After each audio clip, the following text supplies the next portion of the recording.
কামৰূপৰ গন্থমত চাঞ্চল্যকৰ ঘটনা বন কৰা যুৱতীক এৰি পলায়ন কৰে দম্পতীয়ে অসুস্থ অৱস্থাত শুৱালকুছি আৰক্ষীয়ে উদ্ধাৰ কৰিছে যুৱতীগৰাকীক গন্থমৰ বঙলাঘুলিস্থিত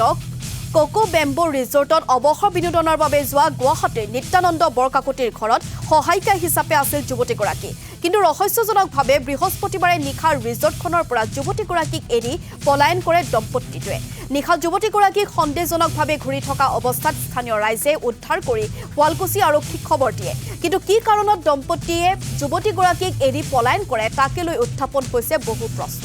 এই ঘটনা সন্দৰ্ভত আৰক্ষীয়ে আৰম্ভ কৰিছে তদন্ত ঘটনাটো মানে কালি ৰাতি আনুমানিক আপোনাৰ 10টা মান বজাত আমাৰ জন্ম বঙলাঘুলি গাঁৱত হয় তাতে ৰাতি আমাৰ তাতে ৰিজৰ্ট এখন আছে সিল্ক ৰিজৰ্ট তাতে মানে পৰিয়াল